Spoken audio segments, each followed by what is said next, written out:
On a Monday, I bring authors into my home. We Mhm. talk about writing, reading, life as an author, and whatever comes to mind. And tonight I have the wonderful Gigi Meier here. How are you this evening, my dear?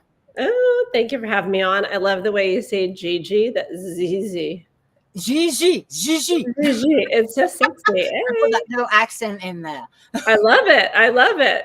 Being English, that's what we do. What we do. But I'm excited to talk to you. I was on your show last year. Yep. You So were. now We had a I great get time. to interview you and find out all the juicy facts that made you become a writer. And I want to start right at the very beginning because I was reading your bio and you were in the corporate world for 30 Mhm. years and you left the corporate world. Number one, what did you do in the corporate world? I was CAO of a $4 billion publicly traded company. And so I had 19 managers that were a direct line report to me in the financial industry sector. So you have to tell me what drove you to become a writer and leave all that behind. I want to know just what drove you. What happened? Okay, very good question. So, it's the culmination of my career. I made it to the top C suite, and I was the youngest female by many, many years. And so I could have continued to sit in that chair and do what I do. But I looking around, the men that worked around me in the C suite were 10, 15, some were 20 years older than me. And I thought, okay, if I don't make the switch now, I will die in this chair. I'll die with my music inside. I could easily have a 50-year career in banking, but is that what lights me up? And honestly, I had achieved everything at that point. So to me, it was more like, let's dream a new dream. Now, have you always loved to write while you were in the corporate world? No. That was something you just wanted to try. I'm going to be a writer. Is that? I mean, how? No. So it started probably about a decade before, where I was having difficulties in my marriage. And so, as a way to kind of journal my feelings and process what was happening in my marriage, what was going on in my life at the time, I would write stories because I used to journal until somebody would peek at my journal and read my private thoughts. But if I wrote them and weaved them into romance stories, he wouldn't. And so that's when I started writing books. You So kind of disguise them into a story. I did. And then it really helped because I could put everything I was going through into a character and then kind of take a half step back and look at it more pragmatically because the emotions were infused into her and no longer me, if that makes sense, like a transference. And so it helped me make better decisions going forward in my Way relationship. to do that. I love that. I did write journals for a while when I was going through some crap, but that's genius to write it into a story. Well, I am now divorced, so I journal every single day and nobody reads my private thoughts. So There you go. Your life is your own. thank you. It really is. It really is. So when did all this happen? When did you leave the corporate world? How many years ago? So I published my first book in 22. So what was that? 3 years ago? Oh, 3 years ago in August. So Not that long ago. I ended up having through that whole cathartic writing experience, I had 10 novels. I don't know if they'll ever see the light of day. Oh, they will. But They have to. maybe one day. They have to. I worked with my developmental editor. I love her, but she's so booked. She's booked out now till 2027. Well, she must be good. She's really good, phenomenal. I love her. We still keep in touch. She comes down to Houston every now and again, and so we connect. But she really baby stepped me, handheld, talked me through my first book, and that's this one. Oh, I love the black and white. Is that black and white cover, right?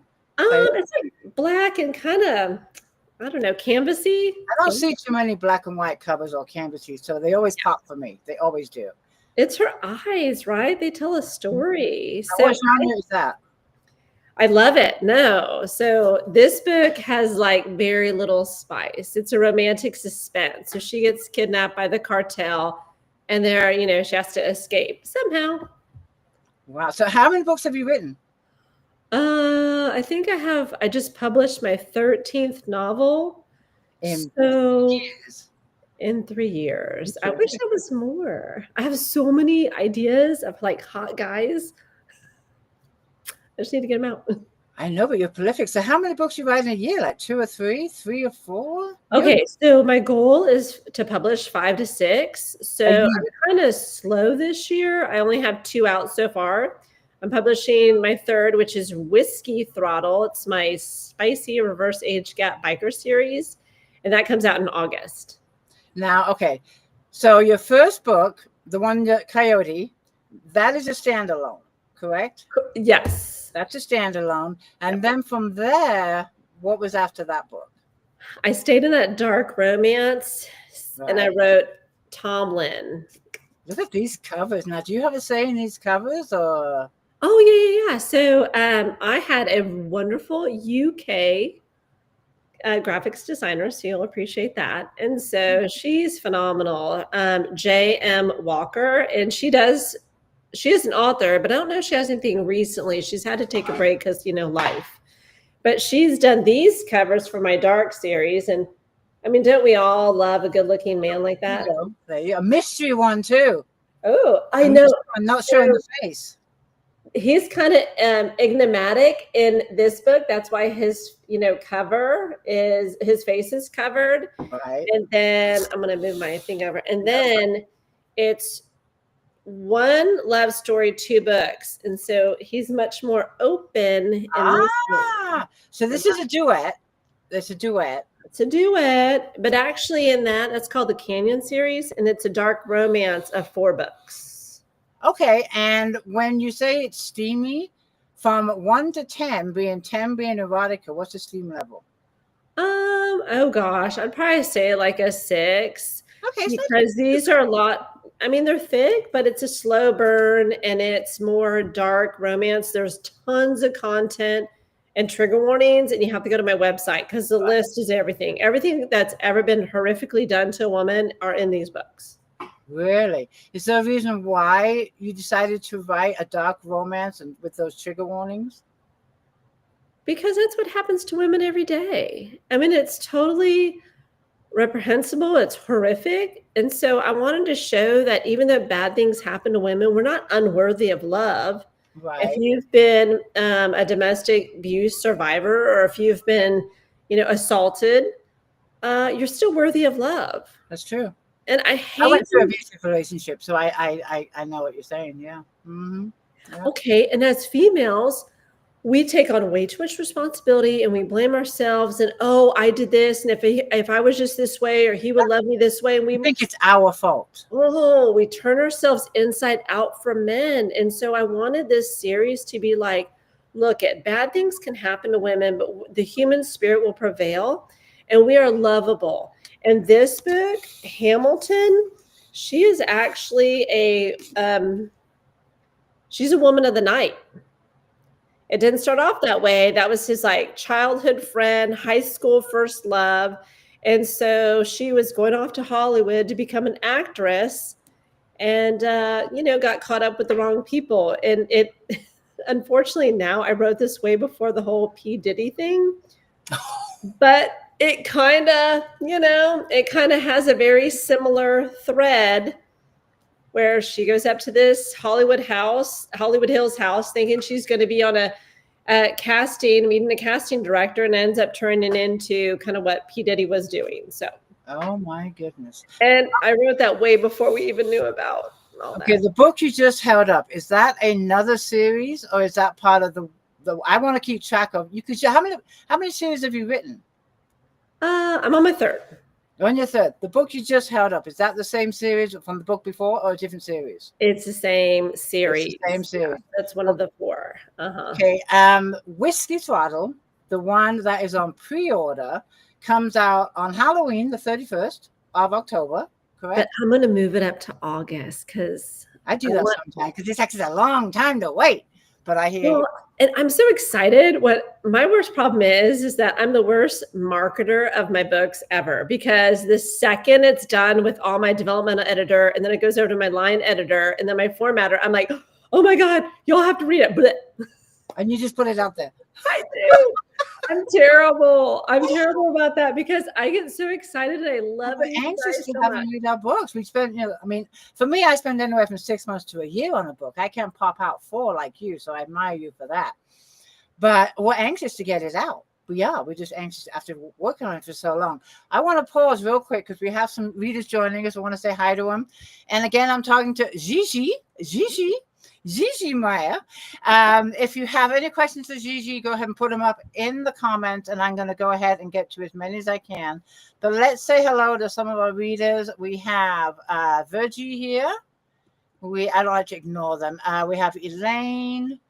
We have Karen. Let me just scroll down. I've been ignoring you guys. Let's see. We have Belinda.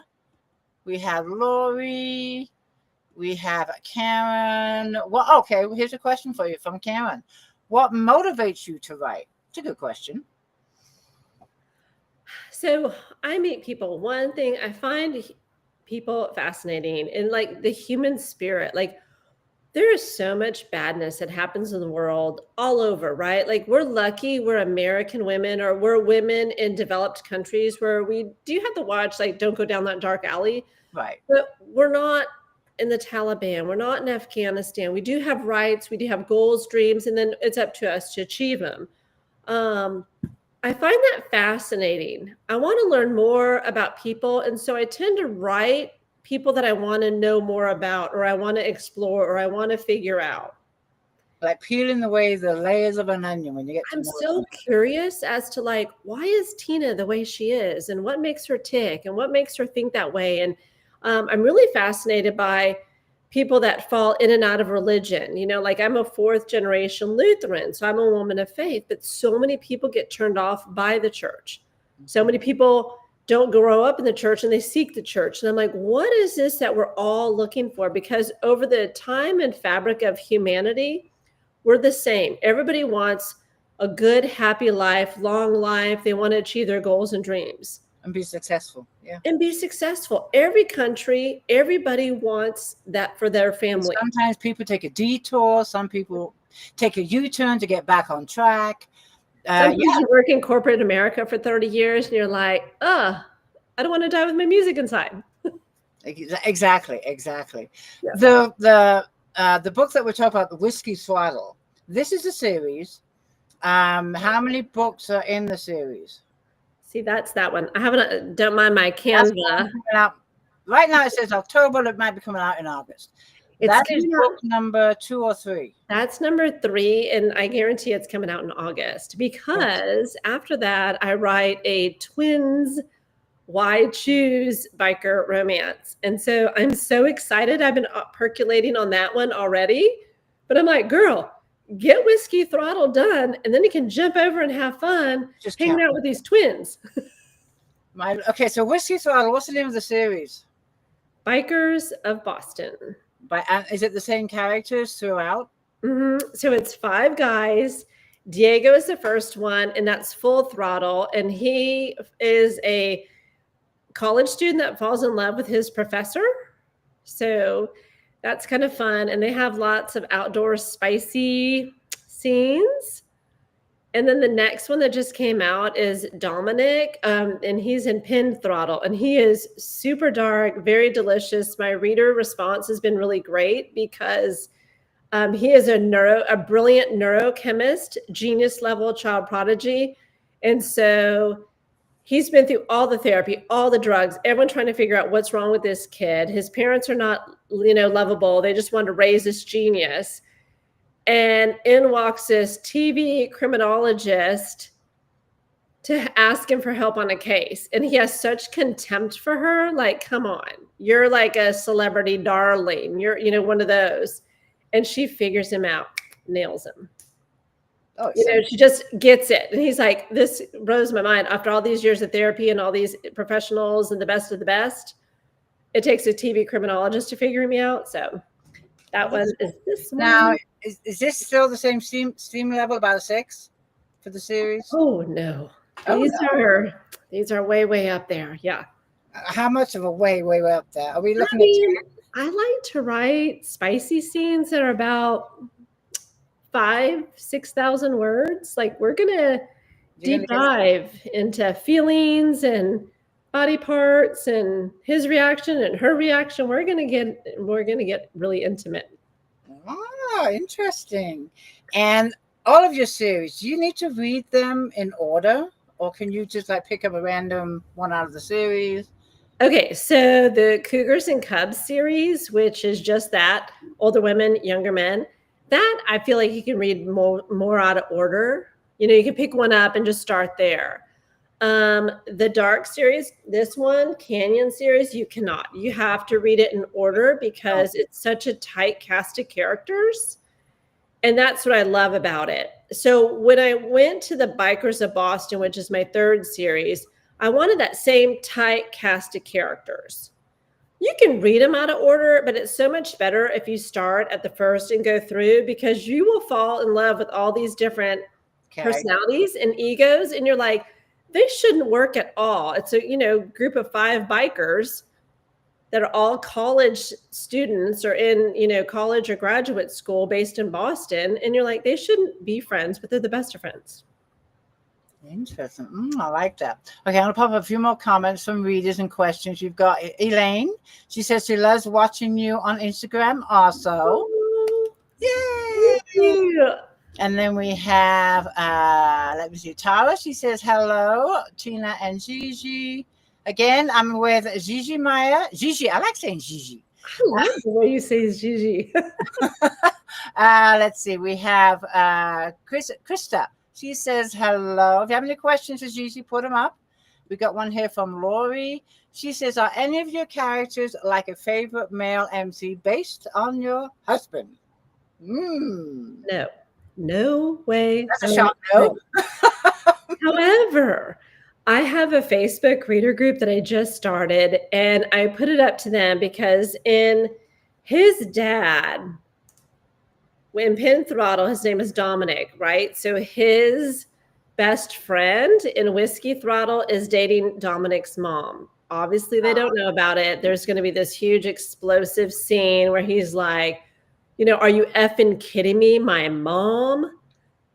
And so his dad is totally reprehensible, totally just, there's nothing worthy about him. And so I've kind of been, modeling it after a certain someone in my past life.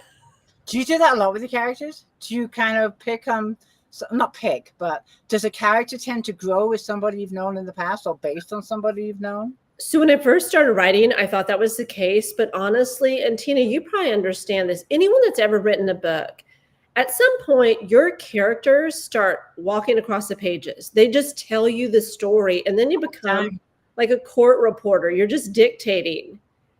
And anytime I've tried to wrestle them back into my outline or my personality, my character profiles, it's terrible. But when I just let them free fall and go the direction they want to, it's so much better. And I know if you're not a writer or author, you're like, what are you talking about? You're the one writing it. But it's magic when they take over. So from that statement, I'm going to assume you are a pantster and not a plotter. Okay. I have the best intentions to be a plotter, and I have my beat sheet and I have my outline. I'm like, this is what's happening. 24 chapters. Here we go. Happen. It's not going to happen. You get the last say. Exactly. So in Dominic's book right here, I was like, this epilogue, I really shouldn't go there. Like, he took it too far in this epilogue. So I write my 24 chapters, and you always get an epilogue, like where are they now, or kind of like tying up loose ends. And oh my gosh, I thought I can't publish this. I sent it to my development editor. She's like, "Wow, this really pushes the limit." She's like, "But I love it. Let's go with it." Why not? I mean, there's books out there for everybody, and not everyone's going to like our books, but you're going to find the audience that does enjoy what you write, and that's the whole point. Well, because he's so him, he's such a strong character, and he was so difficult for me to write because I kept trying to wrangle him in and wrangling him in. He's just like, this is not happening. And so that epilogue, he wrote it, and it's completely him. It's completely in character. And I thought, this is really pushing the boundaries. I'm crossing lines I shouldn't cross, but you did it anyways, and that's what the character wanted. And I say to my readers all the time, we're not in control. We're just the middle person. I have the fingers, they don't. So exactly. I'll do the typing. You tell me what you want. The one time I was a plotter, it was a nightmare. It was a mess. And I said, never again. I'm not going to do this. And Eve flat out told me in one of our books, I would never do that. What are you doing? Yeah. Sorry. You know. So you know. You know.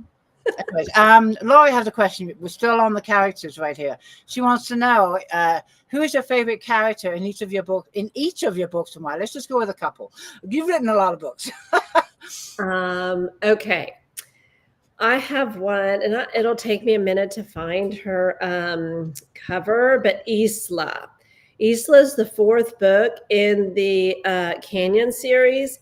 And when I tell you she is as dark as they come, that story, her whole story, because she starts off where she's abused by her mother's boyfriends.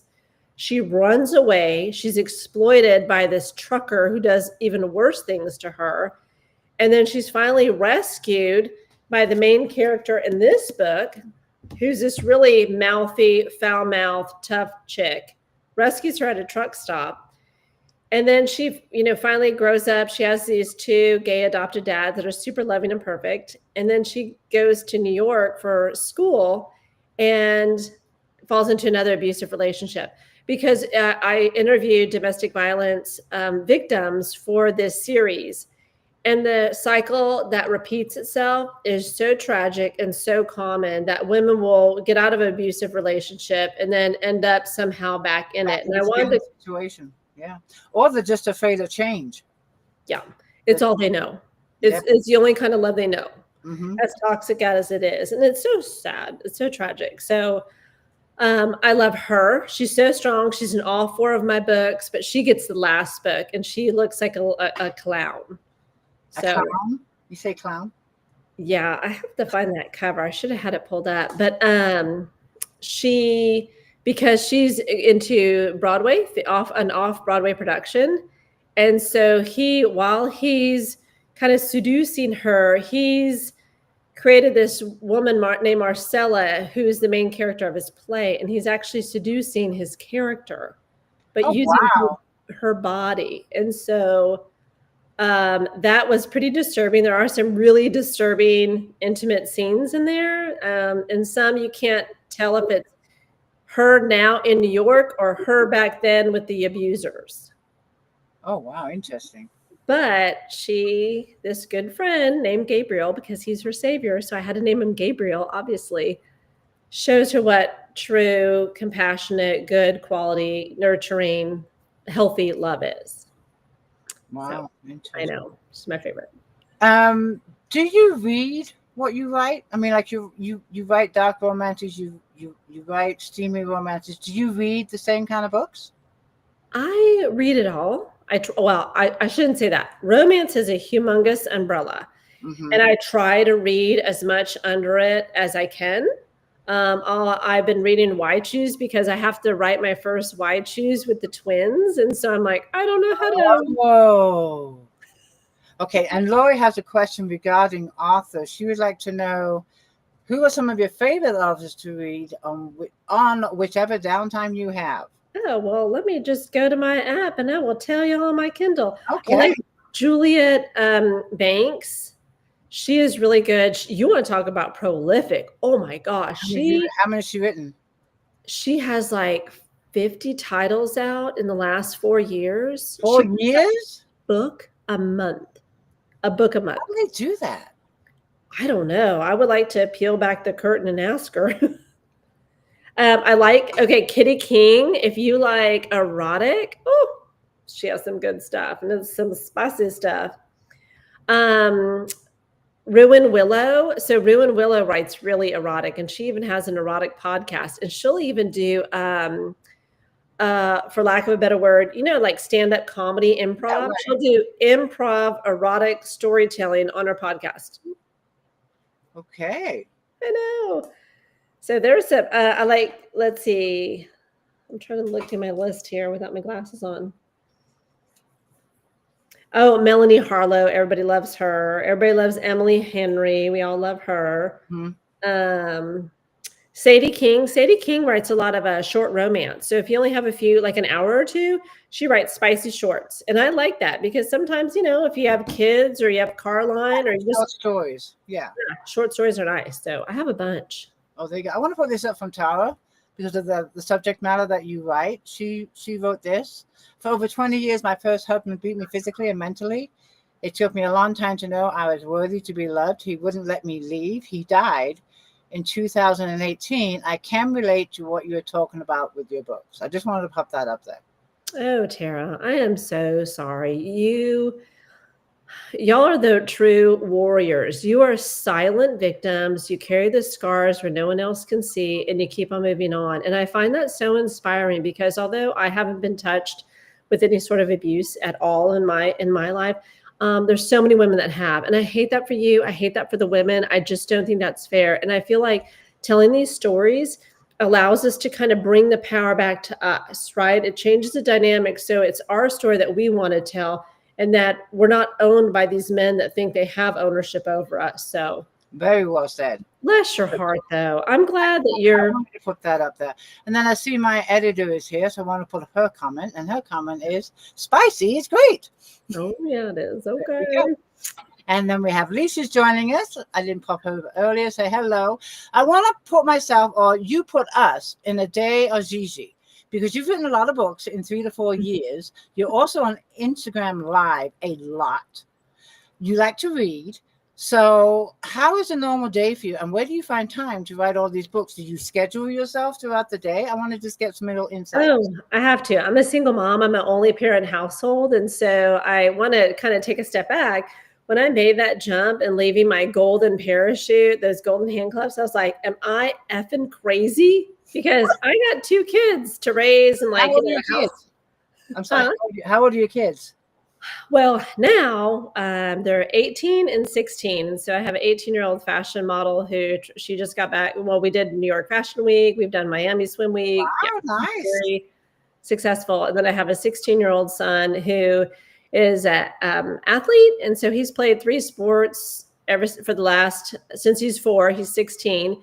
And he just got invited to a college tryout because he's excelling so well in his baseball. So, okay. Wow. Congratulations. But go ahead.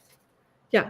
So it's not, but I am full time. I took the plunge and I thought, okay, I'm going to give myself 4 years. I had, saved the money, we budget, that kind of thing. But a day in the life, I have a set schedule. So my number one thing to do every single day is write. And sometimes, I want to be honest with you, sometimes that writing is terrible. It is crappy, right? But Tina, you can edit crappy words. You can't edit no words. Exactly. So that's my goal every single morning. I start at 8:00 sharp. If I can get out the door with the kids and drop them off to school, that whole thing, because I have one that finally is starting to drive and one that's learning to drive.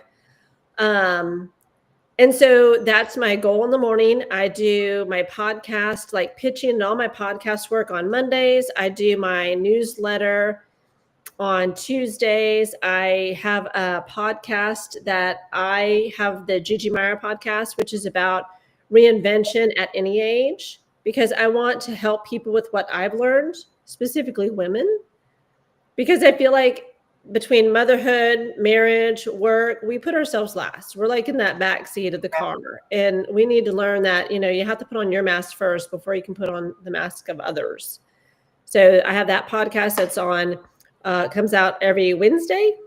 Thursdays, I do Let's Go Live, where I interview authors because I want to give back. I find, authors fascinating. There's no one way to be an author. There's no right way to go on that writing journey and become published. And then on Mondays and Fridays, I go live with writing sprints, like a work with me. And when is your day off? Sunday. Okay. Well, on Sunday, I do all my planning. I'm like, okay, let's look at so this is, y'all are going to think this is crazy, but this is kind of like how I do my week. And so Sundays is on I need a pen and paper. I love it. I have pen and paper. I'm not a person on my laptop. I've tried Notion. I've tried Evernote. I've tried Asana. Yeah. I can't, not only that, I'm pretty organized on my laptop, but then I'll make a file and I forget to put it where it's supposed to go. And my computer saves it to a place. I have no idea where that place is. If I don't assign it somewhere, it's in La La Land somewhere on my computer because I can never find it. It's gone. I know where my notepad is. It's right here in front of me. Yep. No, but no, I can't. There's certain things I'll save in the computer, but no, I'm a pen and paper girl. I am. And I don't think I'll ever outgrow it. I Yeah. will. Back to the character questions. We have one from Alicia. She would like to know, who has been your most difficult character to write? Oh, without a doubt, Dominic in Pin Throttle, the book I just released. When I tell you, he is so brilliant, but he's very angsty, right? And so that brilliance, he has all these vices. He vapes, he uses, sex, he rides his bike, he smokes weed, you name it. He works out. He does these like crazy calisthenic routine in the middle of his neurochem lab. He's so opposite of anyone I've ever met. I have no basis for him, and he just does whatever that he wants and tells people exactly what he thinks about them. And so I sent it over to my developmental editor, and she's like, I'm kind of having a hard one with this. I was like, girl, same. I am too. And that one ended up being, because he's so brilliant, I couldn't bring him just an easy woman, obviously, because she's the criminologist. So I had to bring in where like people are being murdered. There's a little bit of mystery and suspense, which I don't normally write that way, but I thought it is so true to his personality and how he is. He has to have a complex problem to solve to bring him together with this lady. Okay. And so it was hard for me. It was hard for my developmental editor. And it's been the book that has gotten me like the most love from my readers. Really? They're like, give us more Dominic. You can show it because it shows in your writing, I guess. It must. It must. Well, I'm a little intimidated because Whiskey Throttle, which I'm writing now, he's a pleaser in bed. So he's not this dark, moody energy that Dominic has a line and he says, crawl to me. And there is a crawl to me scene. Okay. Would Hollister and Whiskey Throttle ever tell Dominic's mom, crawl to me? Never, never. He's much more of a pleaser. So I'm kind of worried that his book is going to be boring. No. And it's not going to bring like, zhuzh. It's not going to be, So I think it will. I think it will. That's my fear. So now I'm probably like overwriting because I'm worried that his book is going to be boring. No, he's going to tell you his story. He'll surprise you. I can feel it. He's going to surprise you. He will. Thank you. Belinda has a question on the biker series.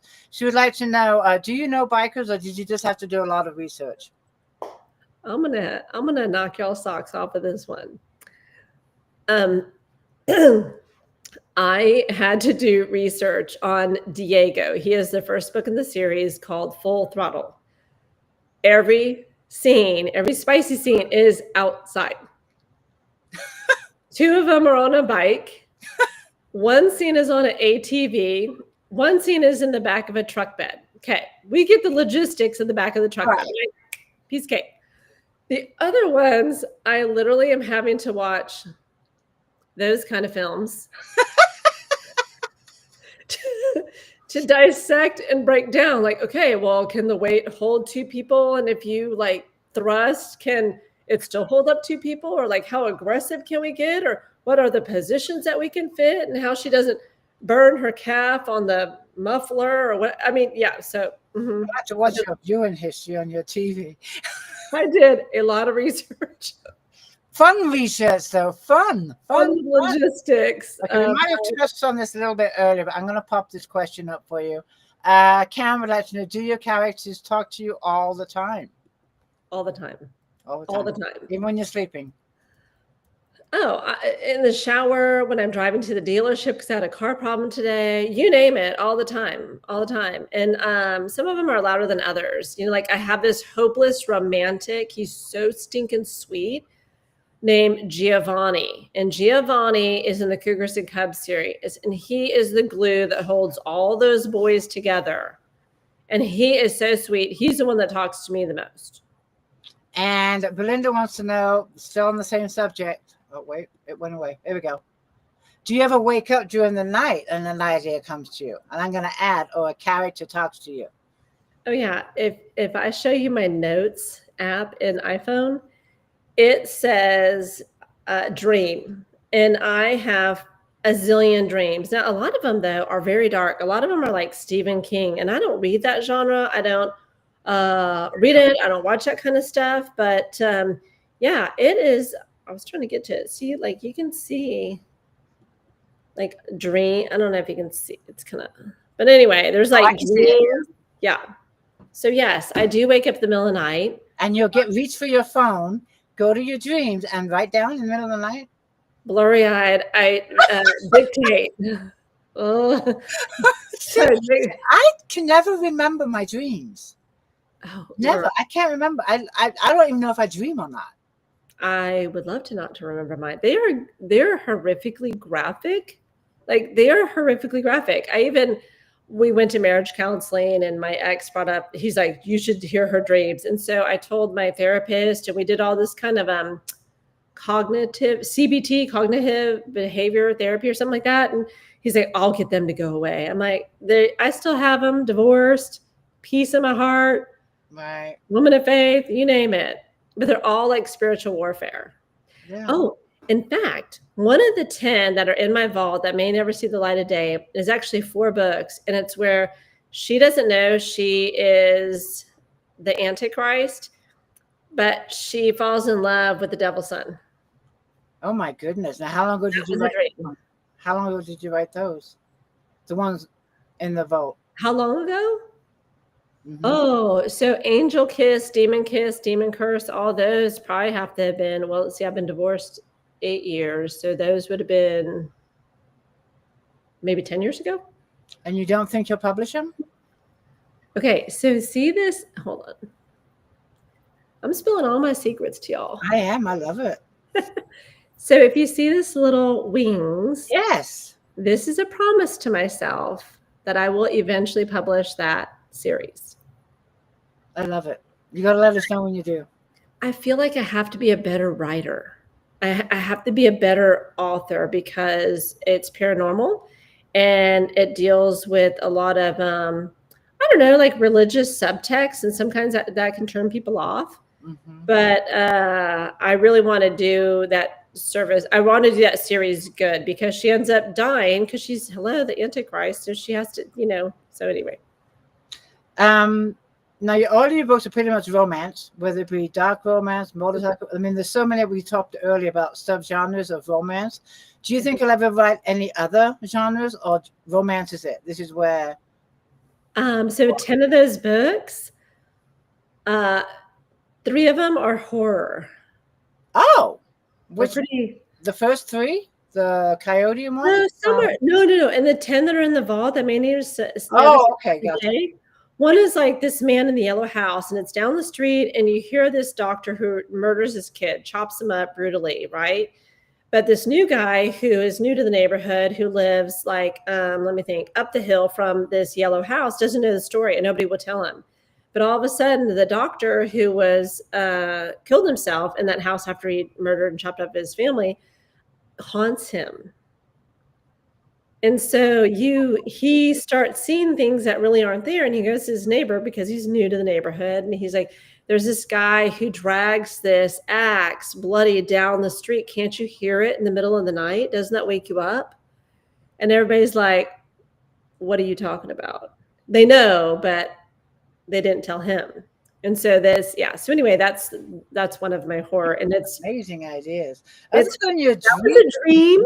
That was a dream, and I had to live up where they chopped up all the children. It was horrible. Oh my goodness. Okay. Oh, I don't do horror too well, but okay. Sure. Other than your dreams, well, some of your books have come from. What else can trigger a book?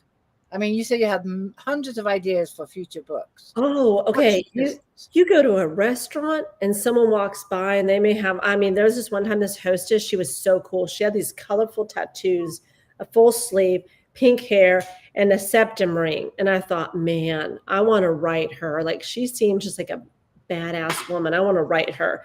And so inspiration, I feel like, can come anywhere. Obviously, when you're in the airport, there's all sorts of people, characters, different, every type of person that walks this earth, right? But when I was in corporate America, I would overhear people's conversations and be like, ooh, that would be a good conversation. Or that, like when people lean in and they whisper and it gets really low, you're like, oh, what are they saying? So I think inspiration can come in a lot of different places. You love to people watch. I find people fascinating, and I know it's so. There's no two alike, hopefully, but we are an amazing species. Okay, totally off subject here. We're going to jump to Belinda's question, and she would like to know: do you have any pets? I do. I have this super clingy Velcro bulldog. And when I tell you he's 70 pounds, he's been on a diet, or he's supposed to be on a diet for forever. He doesn't lose weight. He's super hyper. He swims. We go on 2 walks a day. He will not leave me alone. He's obsessed. He's your baby. I love bulldogs. They are just cool.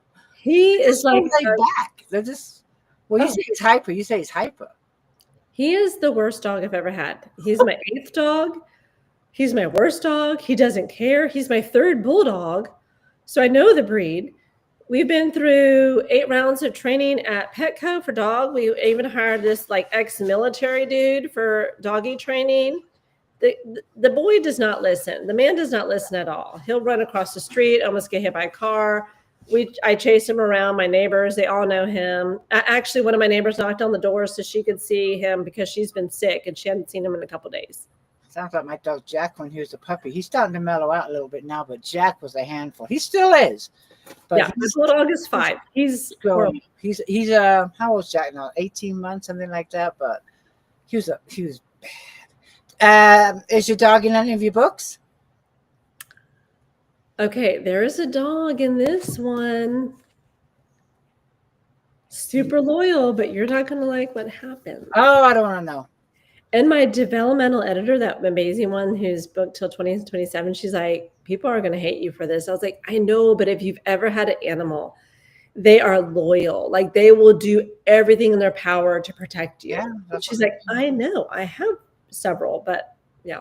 Okay. All right. We know where that's going. Lori would like to know, are there any lines you won't cross, taboo topics? It sounds like you're a female forward, which is great. I am. You hate to use the word feminist because it has such a bad rap, but I really believe in like the women's platform and advancing women. My whole career is based on the shoulders of my mom's generation, where you could only be a teacher, a nurse, or a secretary. Right. And so women today have a lot more choices. And so I always want to advance the women's platform as best I can.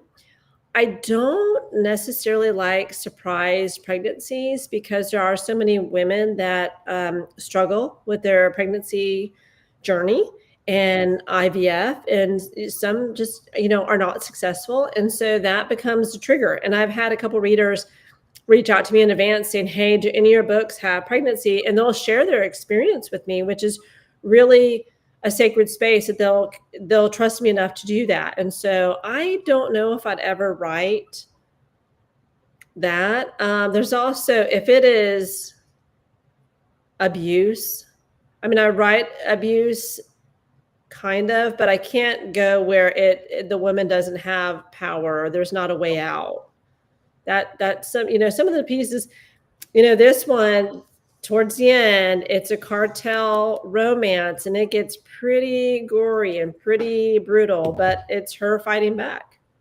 And it's so pretty. And you give women hope that they don't have to settle. Yeah. And in the back of my books, I always, on the dark romance, I put in hotlines, because I don't want people to not like that. Resources. So there's like hotlines for help. That's a brilliant idea. With a link too. I see the links in there too. Links, phone numbers. So in my dark romance, there's the 4 books. There's always links and ways to help, because I feel like if you can just reach out, there will be the resources. And that's, taking the first big scary step, dangerous step sometimes. I like that. Okay. Carol I'm going through some of the questions here. Carol would like to know, does anyone in your family read your books? No. No one? No. No one? I have 3 sisters. They could care less. Is it because of the genre? Do they give you a reason? They're not readers. Oh. They're not readers at all. None of them read. None of them listen to podcasts. None of them read. Okay. No. You know who does? Is so surprising. I have 3 really close guy friends. Well, they read them. They read them. I'm like, this isn't even for y'all. This is for women. Oh, wow. Written by women for women. There you go. Janet would like to know, how do you come up with the characters' names? Good question. Sometimes the names come to me automatically. Sometimes, though, like when the Cougars and Cubs series, I had kind of like my brain trust because I have no one in my close family that wants to help me with my books or read them. So I kind of had to develop it like super fan readers. And so I was like, guys, I need a name. Just give me a name, give me an ethnicity, give me a race, a nationality, whatever you want. And I'll write it because I like to write really diverse characters.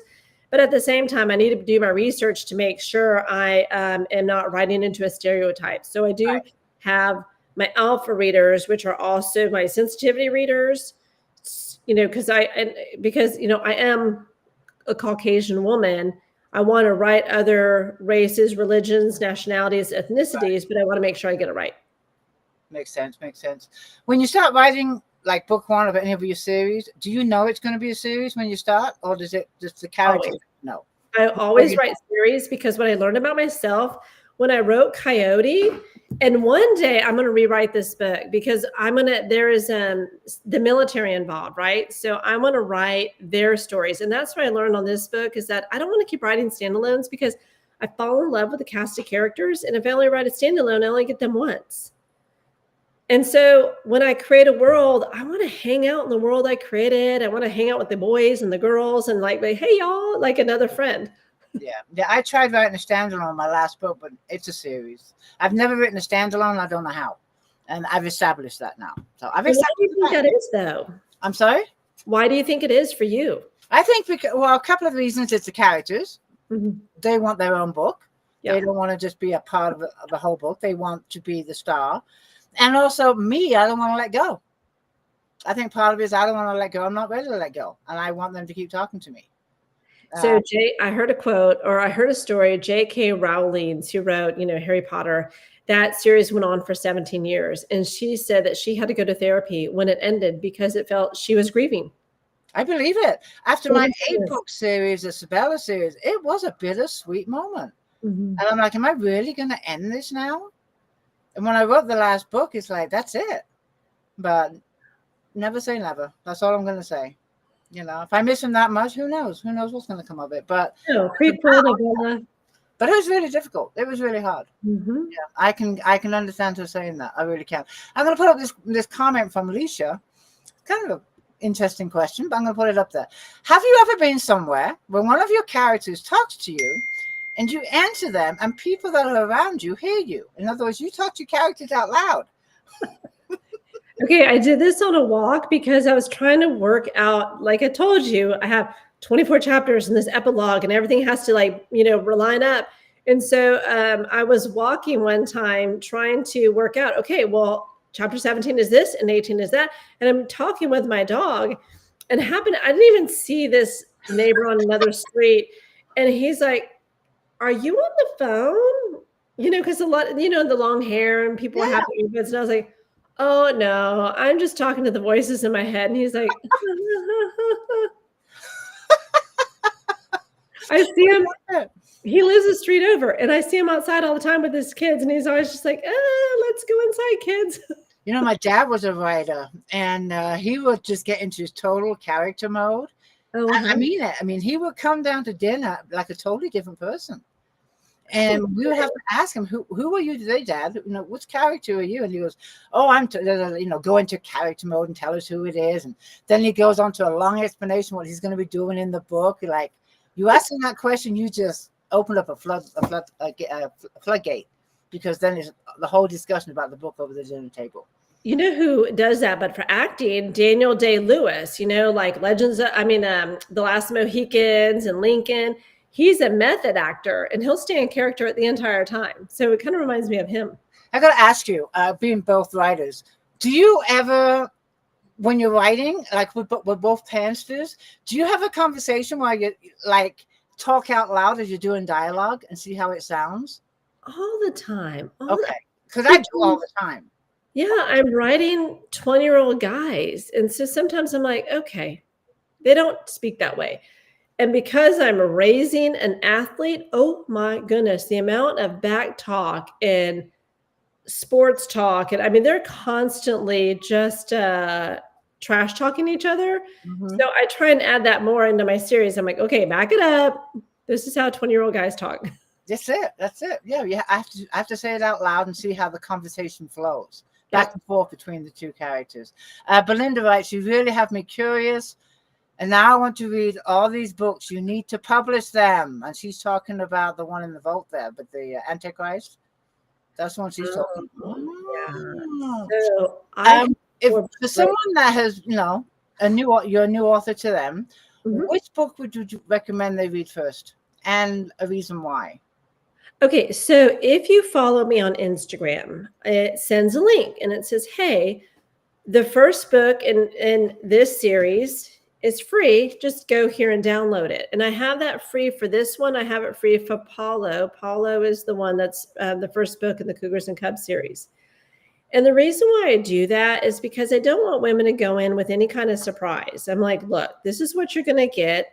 And then you can see, like, do you like the story? Do you like how my writing style is? Am I too verbose? Am I too wordy, descriptive, etc.? So on those two series, I give the first book away for free. It's in my link in bio because I try to do it everywhere for free, but Amazon doesn't always allow you to do it doesn't. So I put it through BookFunnel. BookFunnel just, automatically delivers the book for free, but I can control BookFunnel. I can't control Amazon. But the reason why I do that is because I want readers to try me on for size before they have monetary or, like skin in the game. Right. I think it's only fair. Yeah, I agree with you. That 100%. Your books, you said they're on Amazon. Now, are you in Kindle Unlimited or just Kindle? Are your books? I'm wide. I'm everywhere you can sell a book. So if you go to my website, you'll also have those books free. If you just click on that, it'll follow and you can go out and get the books. But I'm wide. I'm on, Apple, Google, Kobo, Barnes & Noble, Amazon, and then all these little retailers. Like there's a ton of smaller book sellers. Excellent. And what about audio, paperbacks? Okay, so I have them in paperbacks. The Bikers of Boston, I don't have in paperback because I want to do sprayed edges and I want to do a PR box. Because I've never done that. And I'm trying to also, as an author, I want to grow. Right. And I want to try new things that readers would like. Right. And so, but I need to know how to, I got to teach myself how to do that because I'm a one-woman show over here. A continuous learning curve. It is. But I love it because I feel like I can do the podcast thing. Got that down. Okay. I can write a book. Got that down. So I always need a new project. And in fact, that's what at the top of my list in this red, it has what's my project for the week going to be? What is my focus that I'm trying to master that week? And what is my goal? So I love how organized you are. Well, a girl can write it all down, but is a girl doing it? Do it all. Yeah. One of my favorite things is checking that list, checking it off the list. I love doing that. And how many I have left at the end of the day or the week. Yeah, I do on Saturdays, I do a task sweep is what I call it. And I go through and all this stuff that I didn't want to do and I moan and groan and I procrastinate and I put off has to happen on a Saturday. Sadness. And where can readers find you? We know you're on Instagram. That is your main base, right? Instagram is where you pretty much do a lot of or do you do a lot of stuff on Facebook too? I'm new to Facebook. I just got it in March. Okay. So yes, gigimeier.com is kind of like my portal for all things me, books, podcast appearances, my own 2 podcasts that I run, you name it, it's there. And then I like to hang out on Instagram because it's really easy. They allow anyone to go live. And so when I interview new, aspiring, or established authors, they can jump on and we can, talk back and forth and I can give them exposure to my platform and my readers. But on TikTok, you can't. I think you have to have so many followers to go live. And that's not 1,000. TikTok's a mess. I'm on there, but it's a bloody mess. Oh. I mean, it really is. For me, my base is Facebook. I've been on here for years. I have a group on here. I have an author page. I have a regular page. Instagram, I'm in and out. I get it and I don't get it. It's like you kind of relate to one of all these social medias, and it seems like I have just related to Facebook. TikTok, I don't know what the hell I'm doing over there. I do videos, I do things, and it's like whatever. It's like throwing, something on the wall and seeing what sticks. But to me, it's a hot mess. It's a total hot mess. Okay, that's how I feel like Facebook is. I don't get Facebook because Facebook is like dating and then ads and then videos and then your stuff. And then, but you can't have just like your business page. You have to have like your personal page and then add a group or pay. Yeah. I'm like, it's a hodgepodge. It's like a garage sale, but a dating app, but then like a social media, but then like WhatsApp.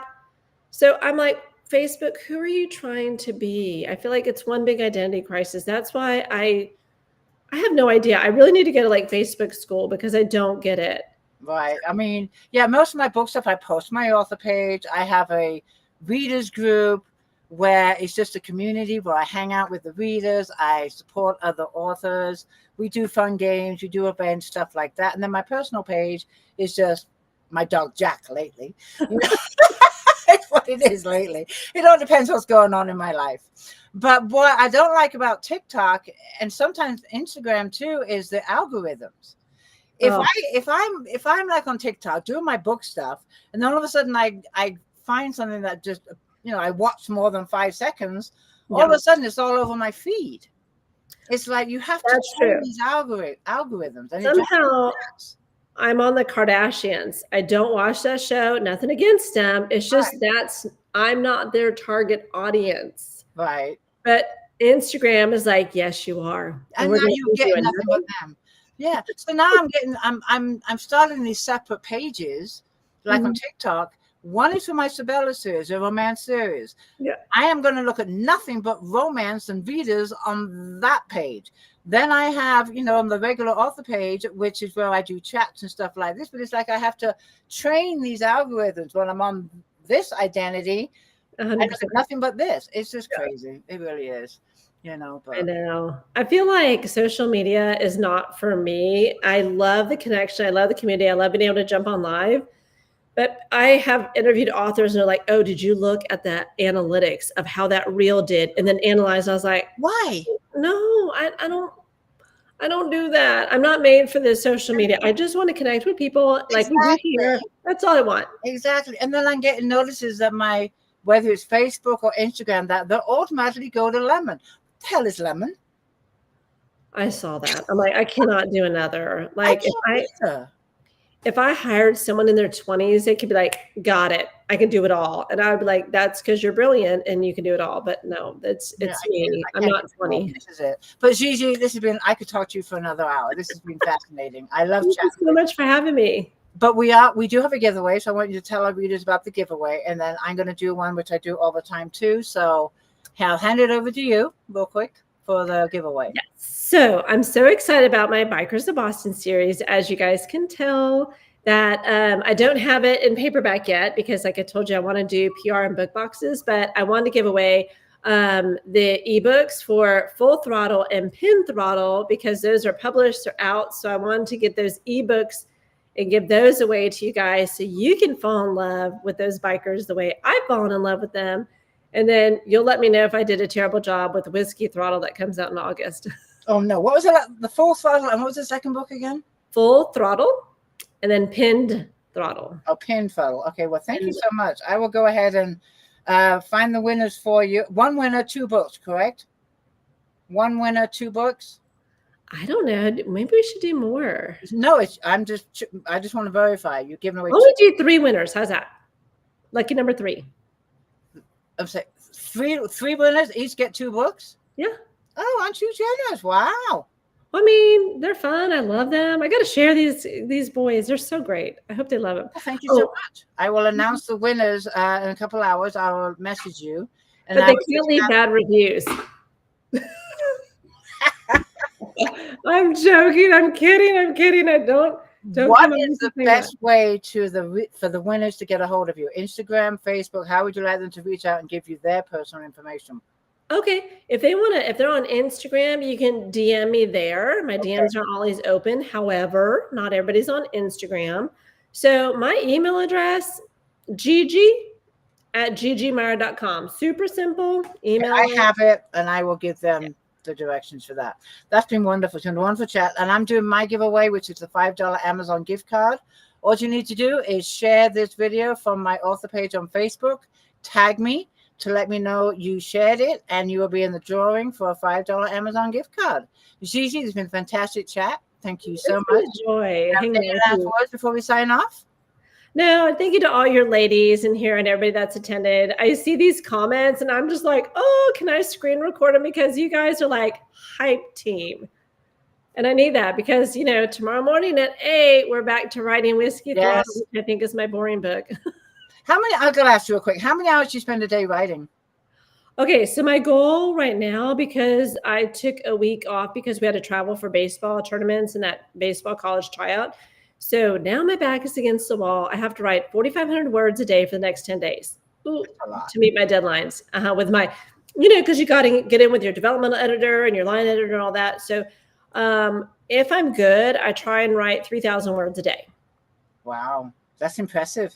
Well, thank you. But I have kids home with me at summer, and I'm just like, I love y'all, but you'll get it. You'll get it. All right, sweetheart, I'm going to sign off. Thank you, everybody, for joining us, and I'll pick a winners in a couple of hours. Thank you, Gigi, again. Thank you. And I will see you guys back in the group. Have a great night, everybody.